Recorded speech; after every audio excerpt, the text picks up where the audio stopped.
De 7 a 8 horas, la hora samaritana con el doctor Adrián Simes.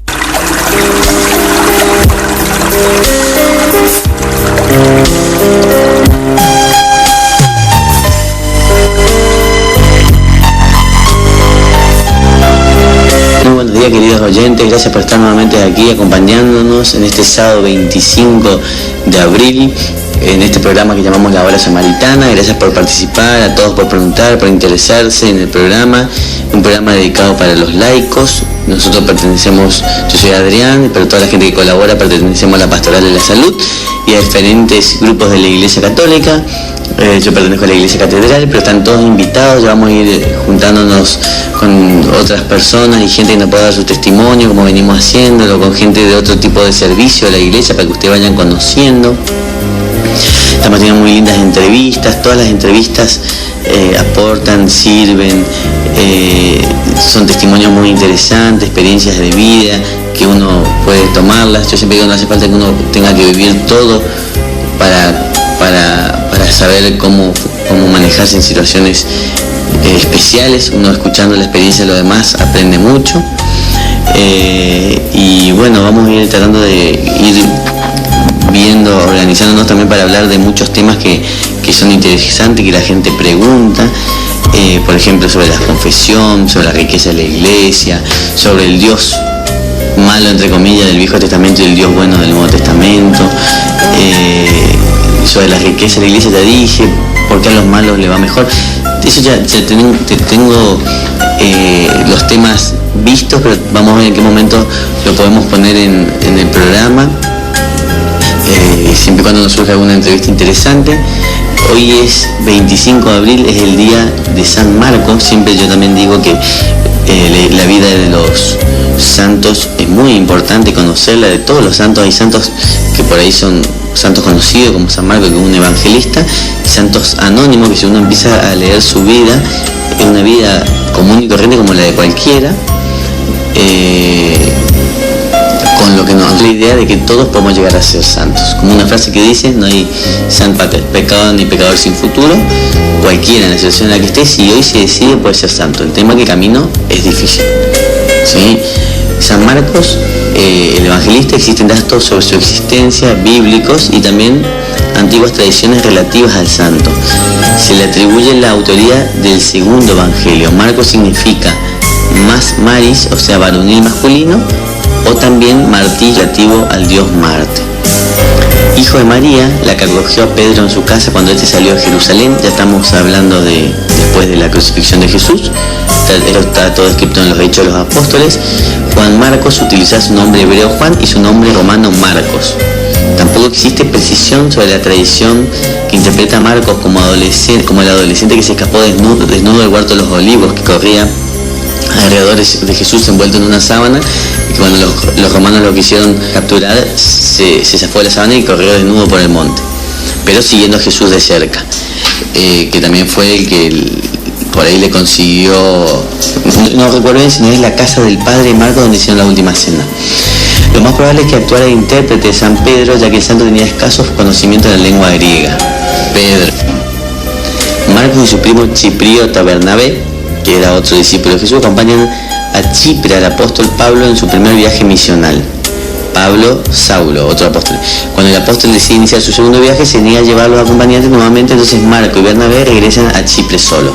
Pero fueron grandes evangelistas, predicadores. En documentos antiguos, San Marco exhibe el epíteto colobodaquilos, que significa nombre de los dedos mutilados o cortos, que presume un defecto físico o que se haya mutilado el pulgar para no ejercer el sacerdocio, ya que pertenecía al orden levítico, comunidad judía de origen chipriota. Nada se sabe de su vida durante 10 años hasta que Marcos se encuentra en Roma en el 64 y colabora con San Pablo cuando éste estaba encarcelado. Cuando San Pablo es liberado, Marcos regresa a Oriente. San Pablo, al ser encarcelado por segunda vez, ruega a Timoteo que ayude a Marcos a regresar a Roma, quien se presume se encontraba en Efeso. Esta es la última información histórica de San Marcos, que rondaba el año 66. Bueno, la historia dice que al final de su vida funda la primera iglesia en Alejandría y es su primer obispo.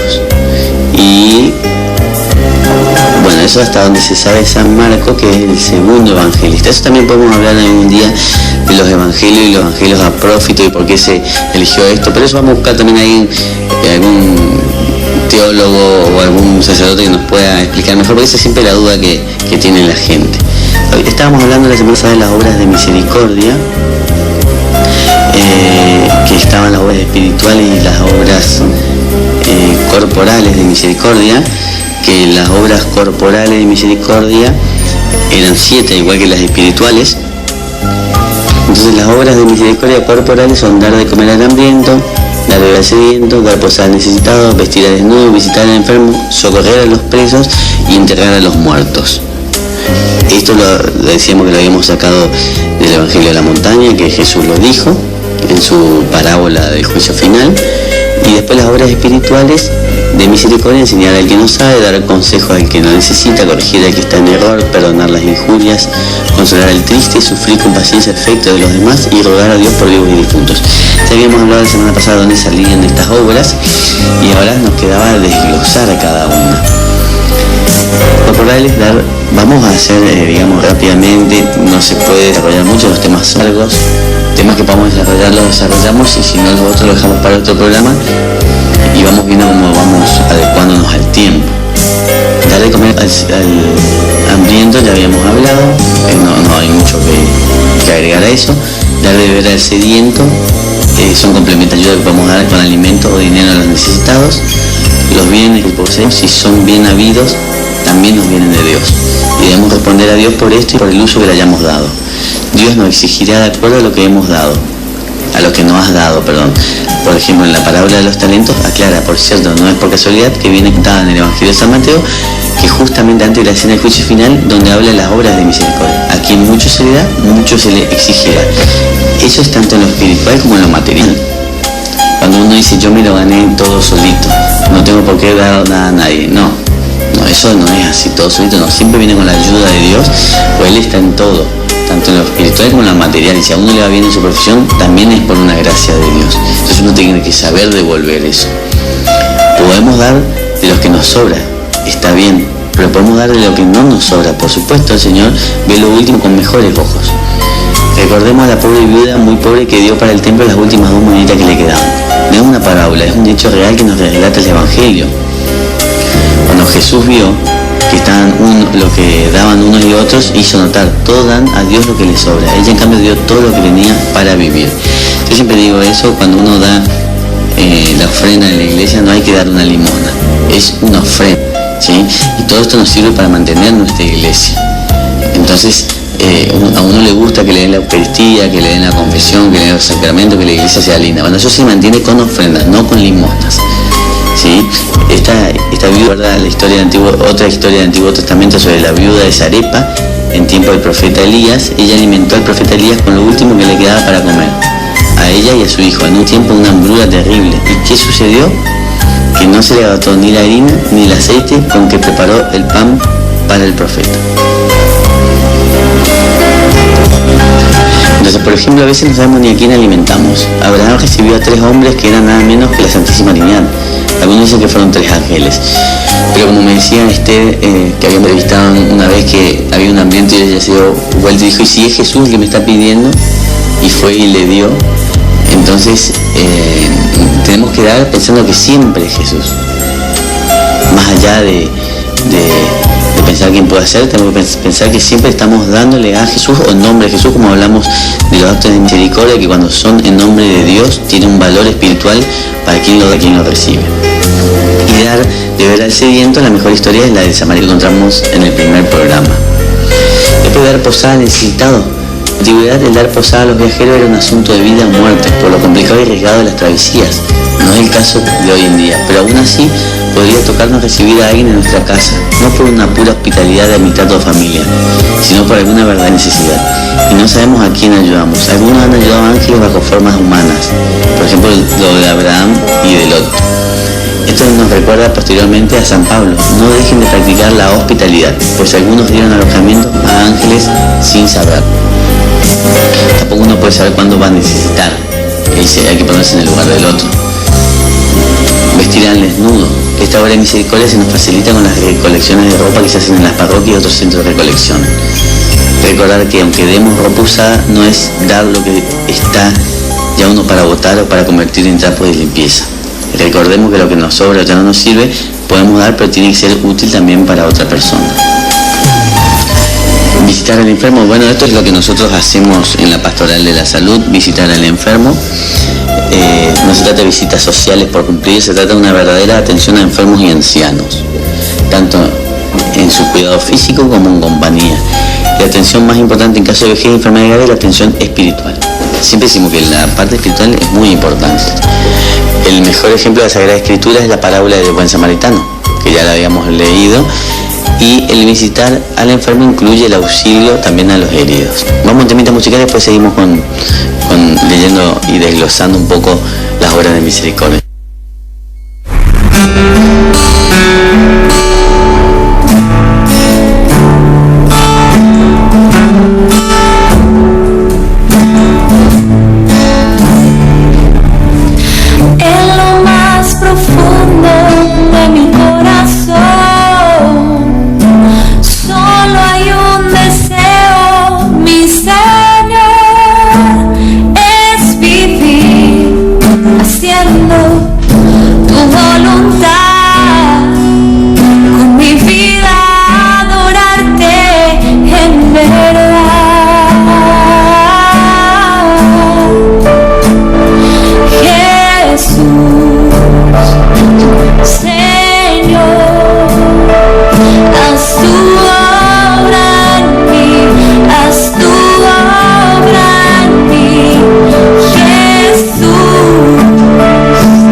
La hora samaritana con el doctor Adrián Simes.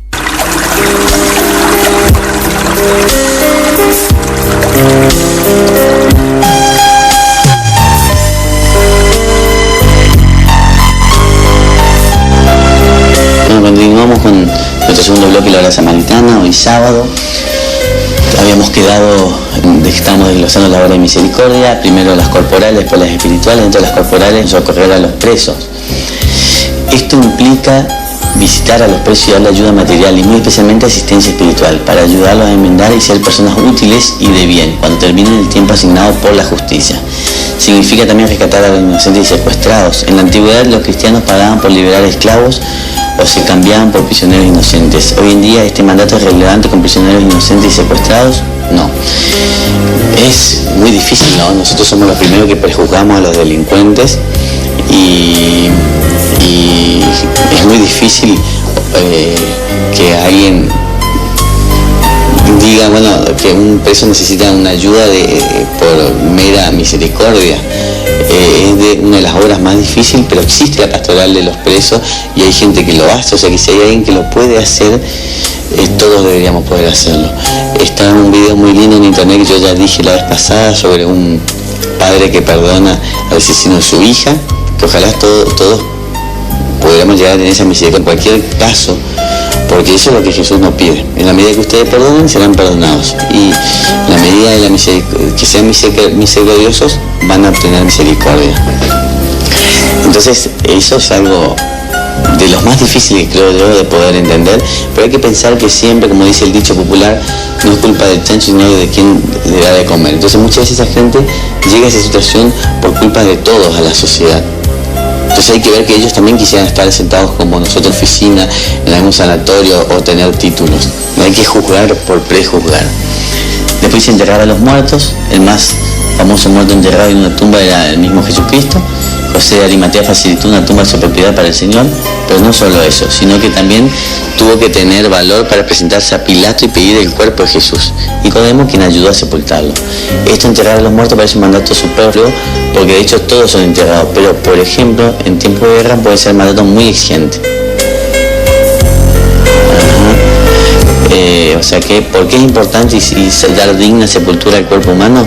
Porque el cuerpo humano ha sido alojamiento del Espíritu Santo y somos templo del Espíritu Santo.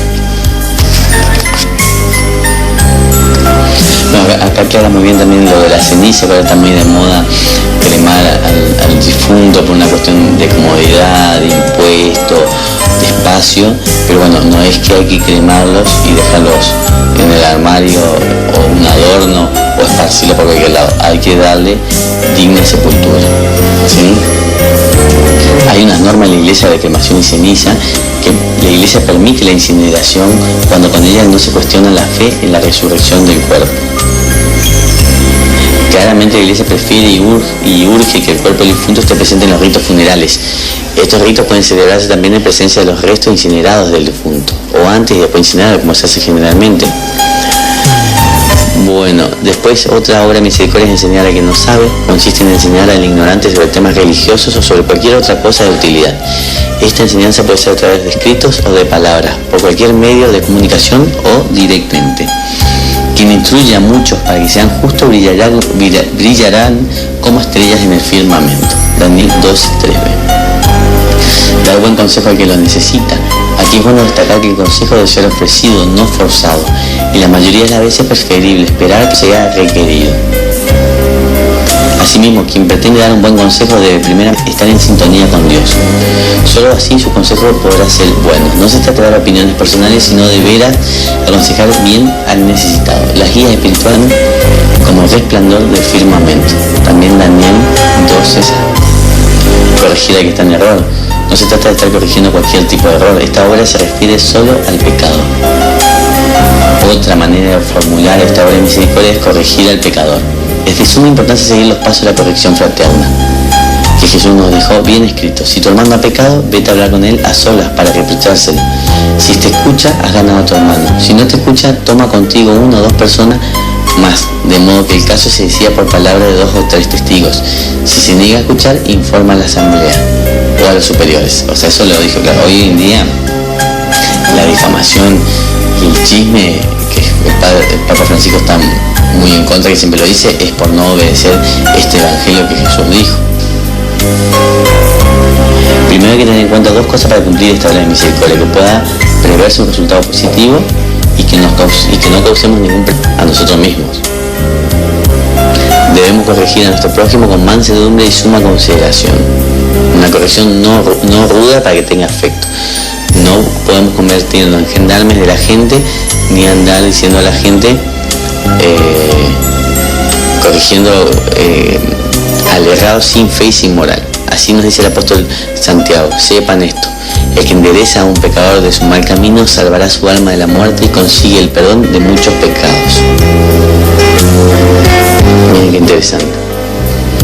Perdonar las injurias, perdonar nuestras ofensas como nosotros perdonamos a los que nos ofenden. Es un punto del Padre Nuestro, que el Señor aclara un poco más en San Mateo, cuando dice: queda bien claro que si ustedes perdonan las ofensas a los hombres, también el Padre Celestial los perdonará. En cambio, si no perdonan las ofensas a los hombres, tampoco el Padre los perdonará a ustedes. Perdonar las ofensas significa que no buscamos vengarnos, ni tampoco consideramos resentimiento al respecto. Significa tratar a quien nos ha ofendido de manera amable. No significa que debemos renovar una antigua amistad, sino llegar a un trato aceptable. El mejor ejemplo de perdón del Antiguo Testamento es el de José, que perdonó a sus hermanos que hubieran tratado de matarlo y luego hayan decidido venderlo. No se apenen ni les pase por haberme vendido, porque Dios me ha enviado delante de ustedes para salvarles la vida. Está en Génesis. Y el mayor perdón del Nuevo Testamento es: Padre, perdónalos porque no saben lo que hacen. O sea que no podemos decir que no es que está escrito y que no tenemos que perdonar a que nos ofende. Consolar al triste. El consuelo al triste oprimido se asemeja al cuidado del enfermo. Es muy necesario, y cualquier palabra de consuelo en la aflicción puede ser determinantes. Sufrir con paciencia los efectos de los demás. La tolerancia y la paciencia ante los efectos ajenos es virtud y es una obra de misericordia. Sin embargo, hay un consejo muy útil. Cuando el soportar esos defectos causa más daño que bien, no se debe ser tolerante. Con mucha caridad y soledad debe hacerse la advertencia. O sea, no hay que hacer tampoco la vista ciega. Hay que corregir, aunque en principio duela. Orar por vivos y difuntos. Esto también es un tema aparte que se puede charlar, porque muchas religiones dicen que no es necesario orar por los difuntos o por los vivos, y esto está escrito. Si la oración por los demás, estén vivos o muertos, es una buena obra de misericordia. San Pablo recomienda orar por todos, sin distinción, también por gobernantes y personas de responsabilidad, por el que quiere que todos se salven y lleguen al conocimiento de la verdad. Los difuntos están en el purgatorio y dependen de nuestras oraciones. Es una buena obra rezar por esto para que sean libres de sus pecados. Esto sí es un tema muy interesante, sobre todo también los intermediarios. Nosotros usamos los santos, la Virgen María, que son poderosos intermediarios, igual que los difuntos que están en el cielo. Entonces, cuando uno reza por un difunto o por un vivo, Dios nos dio esa posibilidad de ser misericordioso y de tener esta obra que por intermedio de él nosotros ayudemos a los demás. O sea, es una gran obra de misericordia. No hay que olvidarse eso. Cuando uno dice: ¿qué hiciste por él? Y uno dice: hice una oración por él, uno hizo mucho más de lo que pensaba. Hay que tener fe y saber que estamos pidiendo a Dios. Pero a los intermediarios, como los santos, cuando una buena respuesta que le dio un sacerdote a un pastor que le dijo que uno, cuando está rezando con un santo, hacia un santo, está rezando con el santo. Entonces uno está rezando junto con un santo, entonces la oración se hace mucho más poderosa y el santo está mucho más cerca de Dios que nosotros, entonces tiene mayor validez. Pero el santo ofrece esa oración a Dios e intercede por nosotros, no es él quien la cumple. Entonces hay que tener en cuenta, igual que la Virgen María, poderosa intercesora. Yo siempre digo, la Virgen María es como una madre.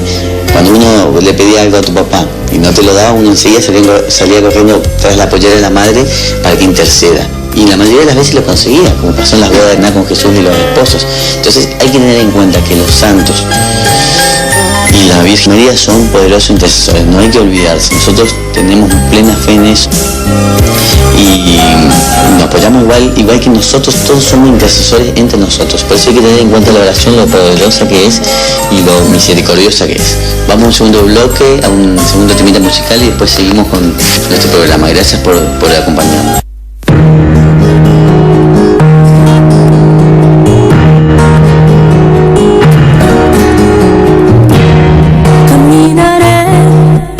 Llegar, no importa que tan lejos esté de llegar, saciaré la sed del camino con la sangre de aquel que por la vía dejó un manantial. Obtendré la fuerza de un humilde manjar, donde Dios se hace pequeño para manifestar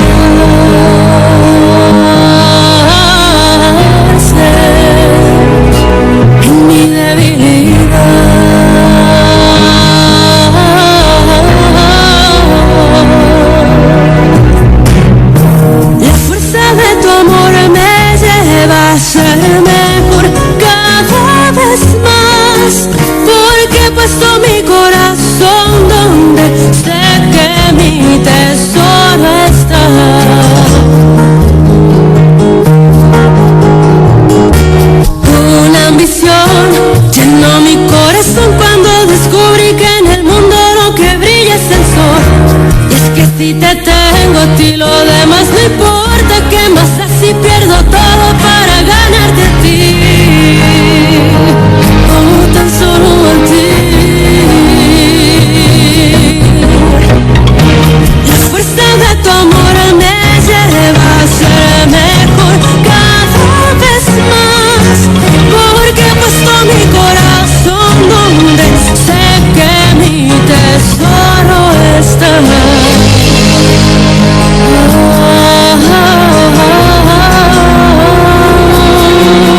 Aún si poseyera el cielo nada valdría. Sí, la fuerza de tu amor me impulsa a amar sin ti. La fuerza de tu amor me impulsa a amarte cada día más y me llena de un celo ardiente por los hombres que por tener todo están sin ti.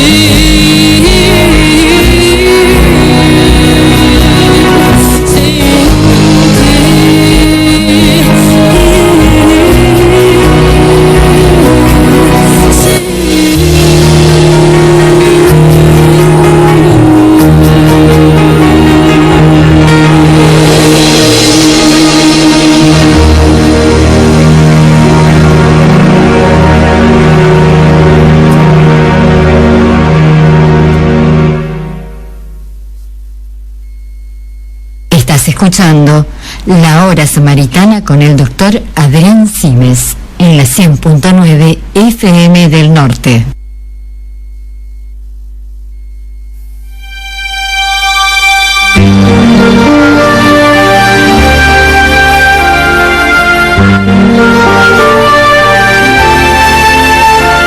A ti, Señor, levanto mi alma, Dios mío, en ti confío,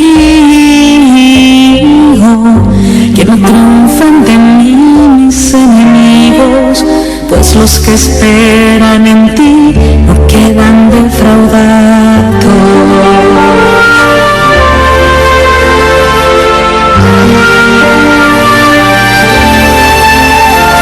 Señor, enséñame tus caminos, instrúyeme en tus sendas, haz que camine con lealtad, enséñame porque tú eres mi Dios.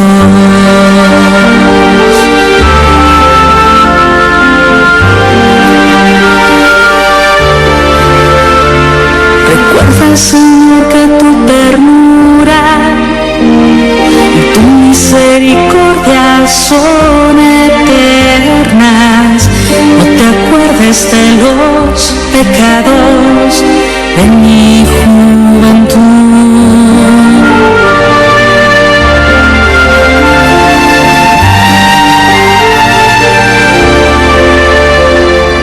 El Señor es bueno y recto y enseña el camino a los pecadores, hace caminar a los humildes con rectitud.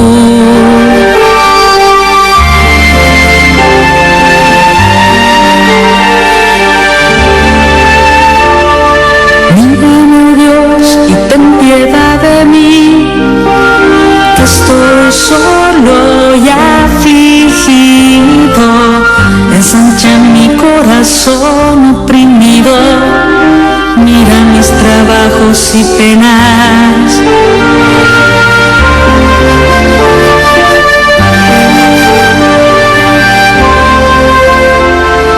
Guarda mi vida y líbrame, no quede yo defraudador, haber acudido a ti, porque yo, Señor, espero en ti.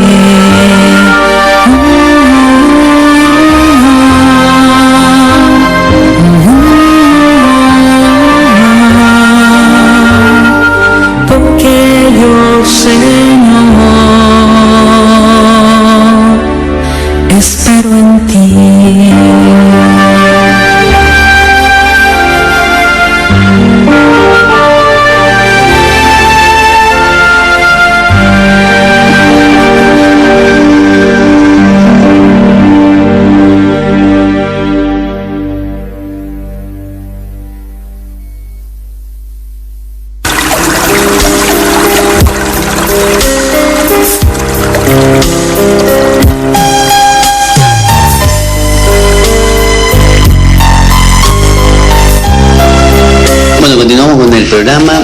Gracias por esperar. En este bloque me gustaría tocar un tema que siempre está dando vuelta, un tema que siempre es motivo de controversias, y leí un artículo del padre Volpacchio que me interesó mucho sobre las riquezas de la iglesia.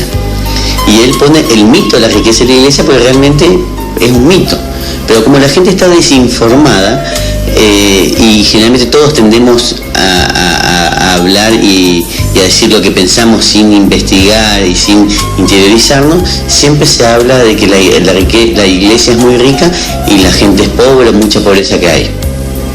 Entonces, pero no me voy a explayar yo con mi pensamiento ni mis ideas personales, sino vamos a leer lo que dice el padre, que está muy interesante.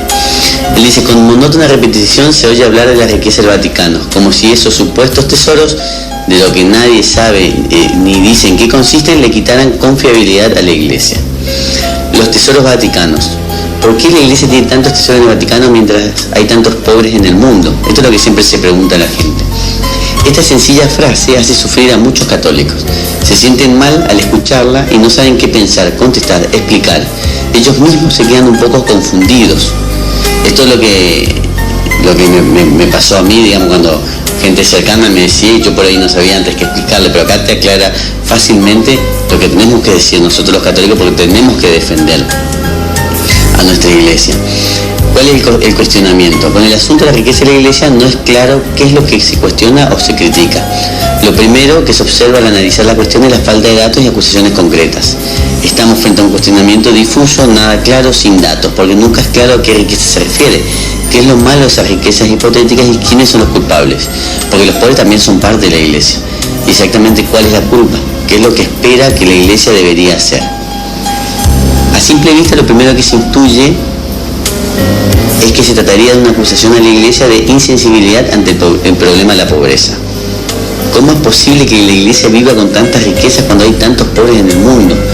Esta acusación se presentaría como hecho que desacreditaría a la iglesia en cuanto a decir una institución que vive semejante hipocresía, decir que ama a los pobres mientras que está llena de riqueza y que no pone el servicio a los mismos, no sería digna de ser tomada en cuenta, ni creída, ni aceptada. Esto sería una de las mayores vergüenzas de la iglesia, ante la cual no habría defensa ni explicación posible.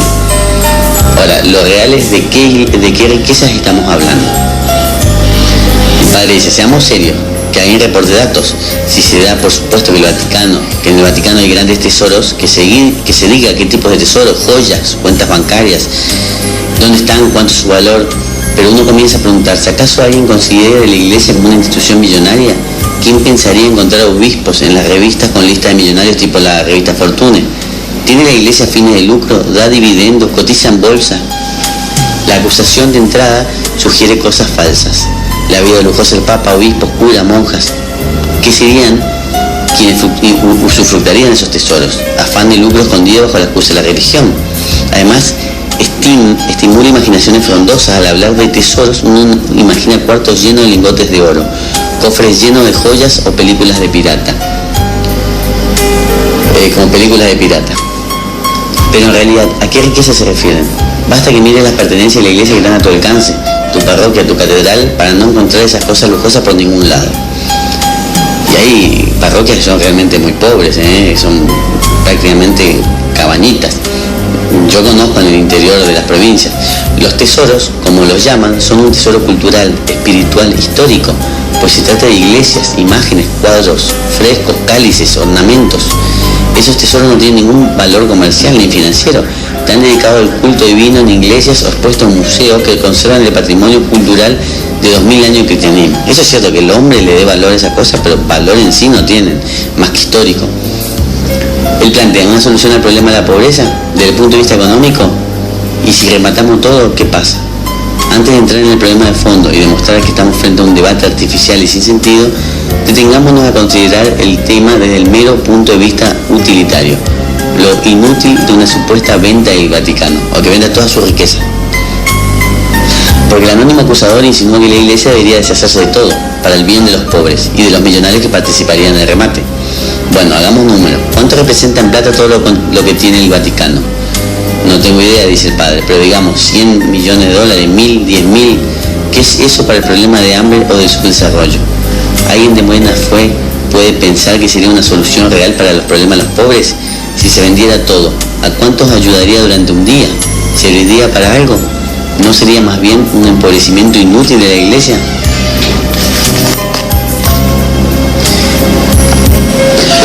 Lo que en realidad estarían deseando los acusadores, aunque se contenten con sembrar desprestigios con argumentos sentimentales y vacíos de valor racional, o sea, acusaciones irracionales. En realidad, desde el punto de vista económico, el solo hecho de plantear el problema de la riqueza del Vaticano es algo prehistórico, ya que hoy en día la riqueza no está dada por la propiedad de algunos terrenos o piezas de museos, sino por marcas. ¿Cuánto valen los logos de McDonald's, Shell, Coca-Cola, Telefónica, acciones, la bolsa, etcétera? Y de este género de riqueza, lo que es real, la riqueza hoy de la iglesia, no tiene nada, ni siquiera en la Biblia está pintada. Qué importante eso. Yo conozco, por ejemplo, un caso, me contó alguien cercano, de un paciente, una persona que se quejaba justamente por esto, por la riqueza de la iglesia, o porque la iglesia no tenía aire acondicionado, por ejemplo, y sin embargo el día de la ofrenda que él estaba en la ofrenda no se juntó ni 50 pesos de las 50 personas que están estando él ahí.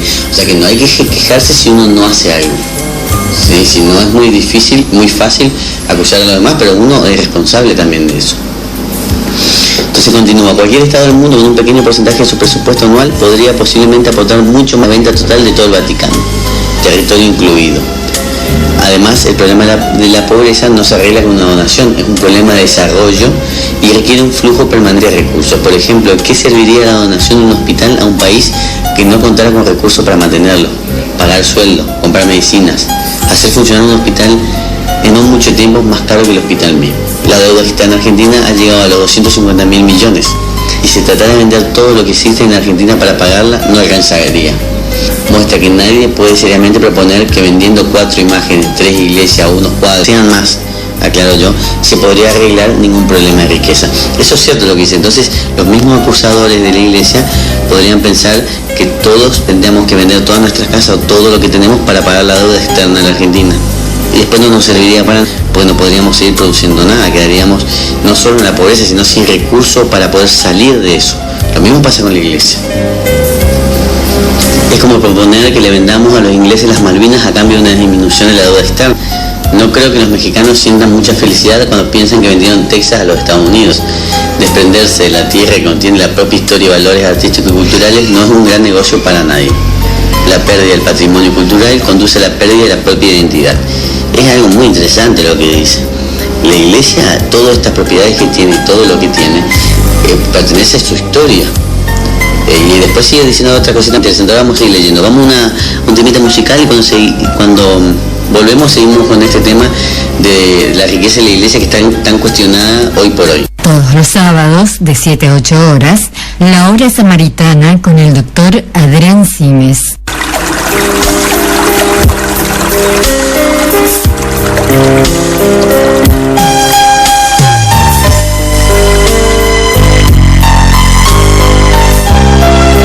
Bueno, gracias por seguir allí. Seguimos con este tema que está muy interesante, que es discutir sobre la riqueza de la iglesia, que es algo que mucha gente acusa. Entonces seguíamos lo que nos estaba diciendo el padre Volpaquio. Habíamos quedado en el patrimonio de los pobres. Él dice además, contrariamente a lo que la acusación sugiere, las supuestas riquezas de la iglesia son patrimonio de los pobres, que lo sienten como suyo porque realmente lo son. Un botón de muestra. Cuando Juan Pablo II hizo su primer viaje a Brasil después de una ceremonia, salió del protocolo, se metió en medio de una favela y visitó una familia. Conmovido les dejó de regalo su anillo de papa.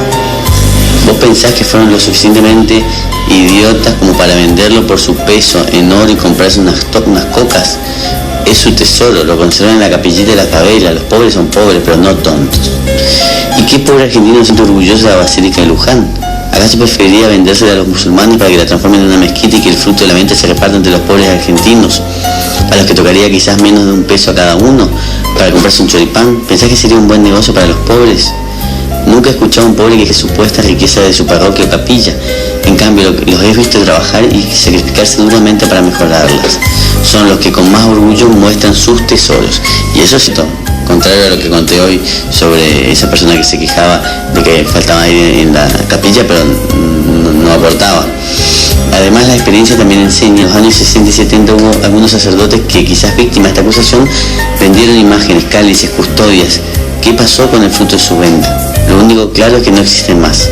¿Alguien puede pensar que esos cálices están mejor en vitrinas de las casas de los ricos que en un altar de cualquier iglesia?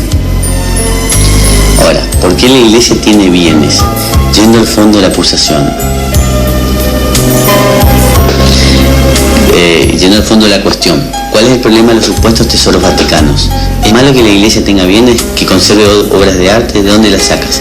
¿A quién perjudica al tenerlos? ¿Es acaso contraria a las enseñanzas de Cristo? En realidad no existe ningún problema. Basta recordar el elogio de Jesús a María por haber derramado un perfume carísimo sobre sus pies y a la viuda que puso todo lo que tenía como limosna al templo. Claro, Jesús dijo, cuando Judas le dijo, ¿por qué deja que derrame ese perfume carísimo que hubiese vendido y darle de comer a los pobres? Jesús dijo, a los pobres lo vas a tener siempre contigo. Ella no me va a tener a mí para siempre. Es más, es lógico que necesite bienes materiales la iglesia, como no está compuesta solo por ángeles. Para enseñar a la gente el camino al cielo necesita edificios, bibliotecas, computadoras, autos. Para dar culto a Dios necesita templos, altares. Para ayudar a la piedad necesita imágenes, libros. Para enseñar a la gente necesita escuelas, universidades. No parece que en estos 2000 años la iglesia se haya dedicado a acumular dinero. Esos tesoros acumulados en 2000 años de donaciones son objetos de culto. Normalmente quienes han cuidado de esos bienes han sido personas que vivieron voluntariamente la pobreza, que dejaron todo por seguir a Cristo, que no han tenido nada de patrimonio personal.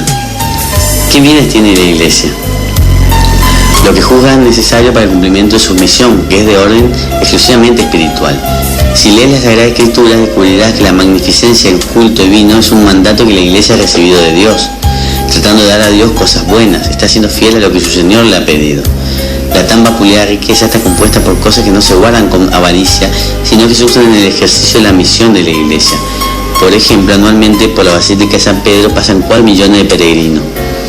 Se celebran 20.000 misas, hay 80 ceremonias solemnes, de las que unas 30 son presididas por el Santo Padre.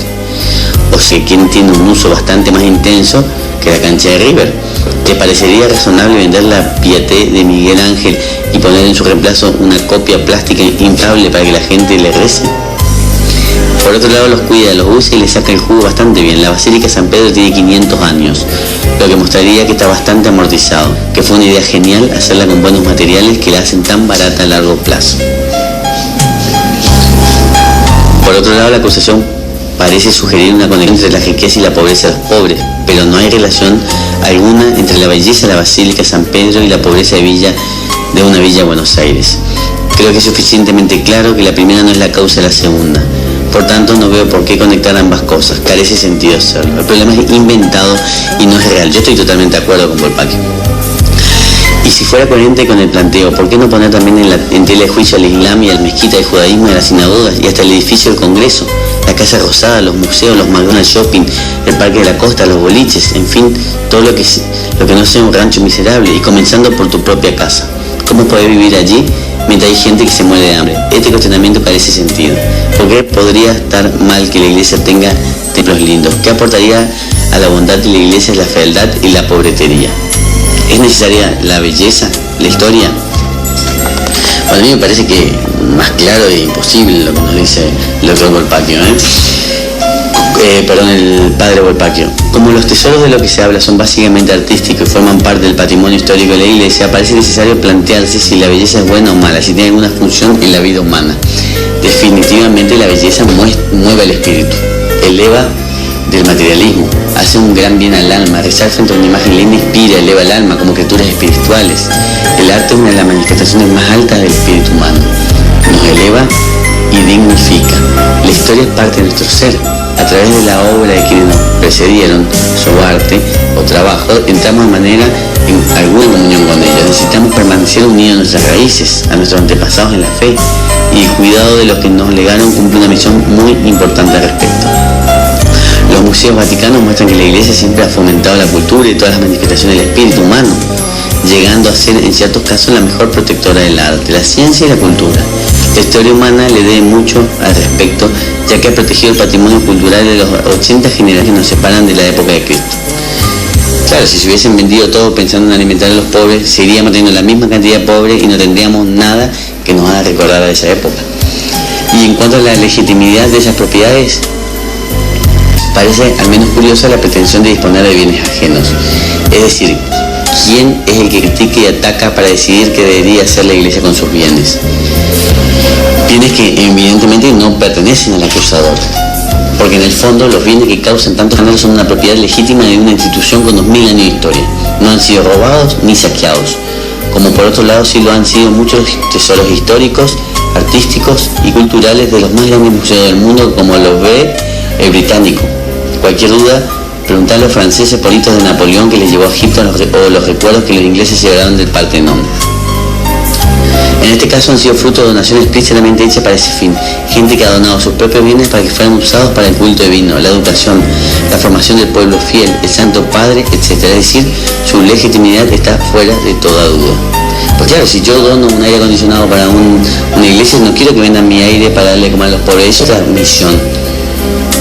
O sea, eso es lo que me parece que está queriendo decir eso. Es una donación. A los pobres se los ayuda de otra manera. Pero al final la Iglesia hace algo por los pobres. Lo más curioso e insostenible de la acusación es la insinuación de la inacción frente al problema de la pobreza. Pero eso siempre dice la gente que no. Te desafío a buscar una institución que haya aportado tanto bien al mundo, y si querés, en particular a los pobres, como la Iglesia Católica. Si bien su fin es espiritual, la salvación de las almas, ninguna institución con fines temporales podría haber representado tanto bien desde el mero punto de vista humano.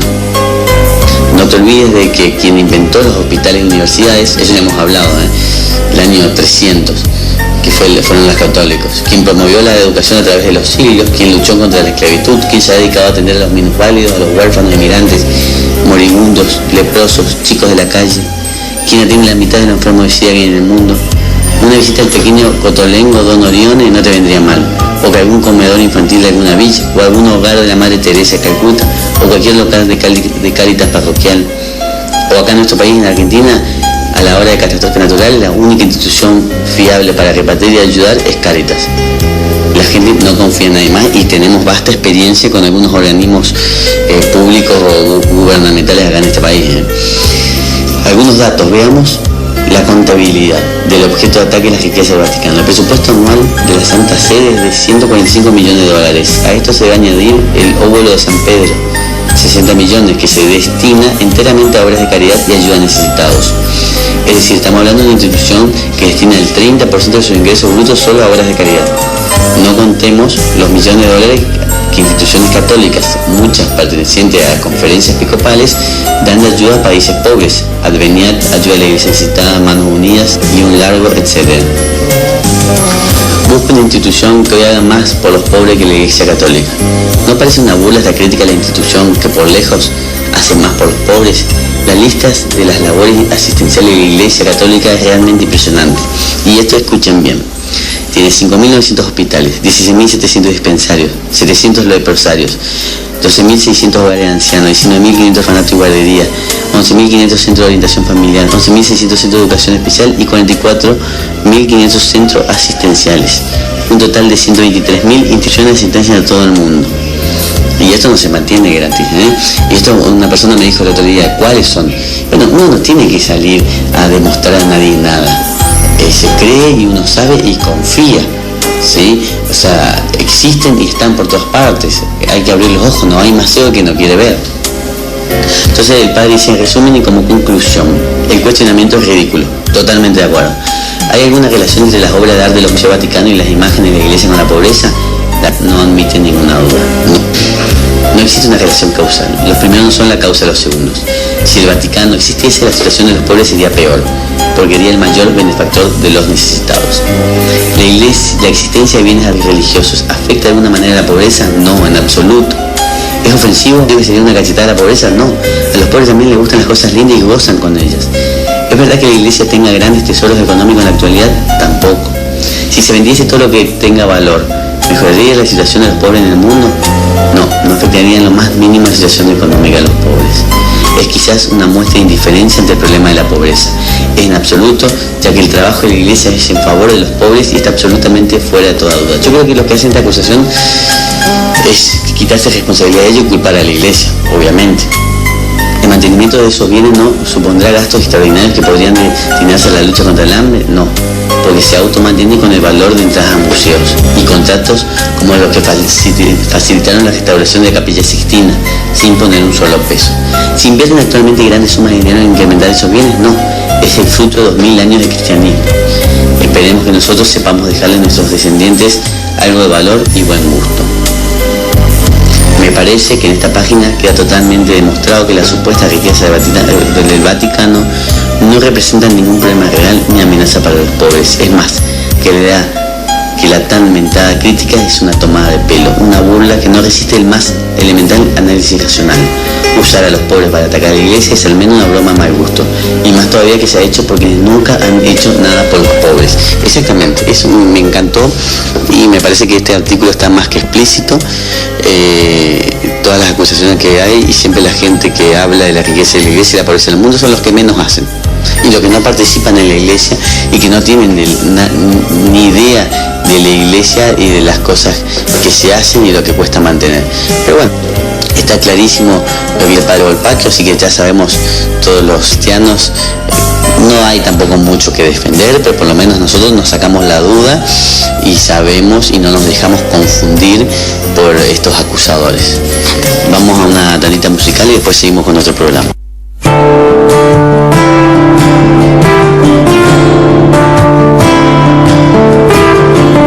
En tu cuerpo encuentro mi paz, Señor. En ti descansa mi alma. Y está en mi emoción, amado mío, que tiemblo por ti. Estoy temblando de amor por ti, Señor, temblando al sentir de mi interior. Estoy temblando de amor y el corazón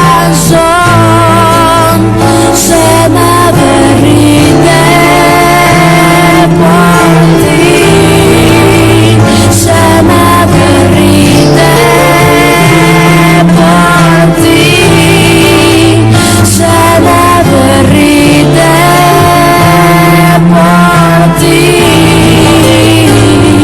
Señor. En tu cuerpo y sangre directo al corazón, te refugias en mí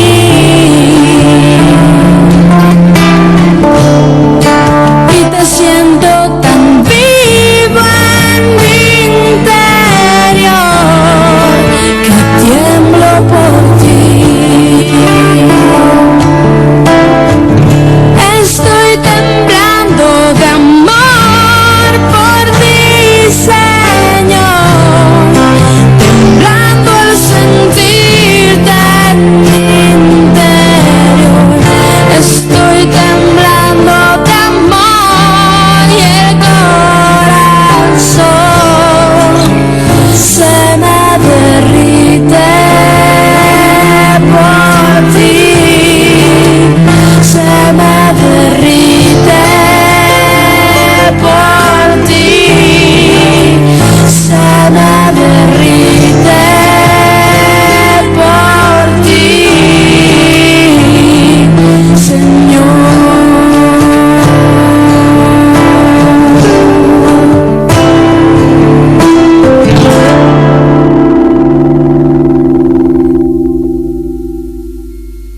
Estás escuchando La Hora Samaritana con el doctor Adrián Simes en la 100.9 FM del Norte.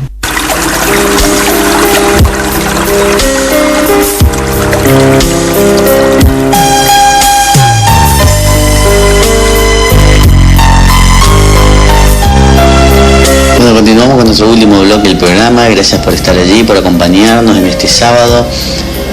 Como siempre, bueno, ya tratamos de cubrir todos los temas de interés. Vamos a ver la semana que viene, vamos a estar con Sergio, un amigo también de la casa, charlando, y vamos a tratar de cubrir otros temas que nos puedan interesar, que la gente vaya pidiendo. Nos queda pendiente la confesión, el purgatorio, el Dios bueno en el Nuevo Testamento versus el Dios malo, entre comillas, el malo, muchos temas para tocar, así que vamos a ir viendo con quién podemos ir tratando estos temas. Y para terminar, el Evangelio del día de San Marcos. En aquel tiempo se apareció Jesús a los 11 y les dijo: id al mundo entero y proclamad el Evangelio a toda la creación. El que cree y se bautice se salvará, el que se resista a creer será condenado. A los que crean le acompañarán estos signos: echarán demonios en mi nombre, hablarán lenguas nuevas, cogerán serpientes en sus manos, y si beben un veneno mortal no le hará daño. Impondrán las manos a los enfermos y quedarán sanos. Después de hablarle, el Señor Jesús subió al cielo y se sentó a la derecha de Dios. Ellos se fueron a pregonar el Evangelio por todas partes, y el Señor operaba confirmando la palabra con las señales que los acompañaban. Palabra del Señor. Y la frase del día que leemos también para finalizar. Me gusta una de San Antonio de Padua, que dice: un cristiano fiel, iluminado por los rayos de la gracia, al igual que un cristal, deberá iluminar a los demás con sus palabras y acciones, con la luz del buen ejemplo. Esto me gusta porque siempre decimos que uno tiene que ser lo que parece. Uno, si es un cristiano y está pregonando algo, tiene que ser eso, por más que cueste, tiene que dejar los impulsos propios y actuar como un cristiano, como haría Jesús, como dice siempre el Padre José Luis, ¿qué haría Jesús en esta ocasión? Entonces yo veo ahora mucha agresión en la calle, mucha agresión de la gente, que la gente es muy impulsiva. Entonces hay que tratar de frenar ese impulso de uno mismo, si uno es cristiano, y ser lo que parece. Uno puede estar hablando, evangelizando, y después tener reacciones que no son de un cristiano. Muchas gracias por estar, nos vemos la semana próxima, y que tengan un buen fin de semana.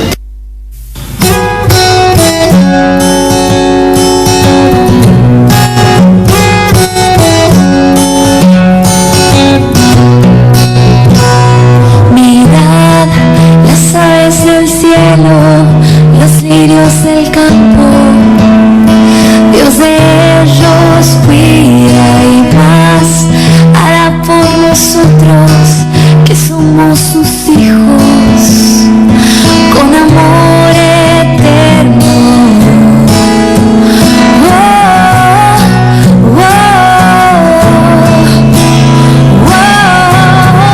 Gracias, Señor, por el gran amor que tienes por mí, y por siempre confiaré en ti, porque soy feliz, tuya es mi canción, y por siempre confiaré en ti.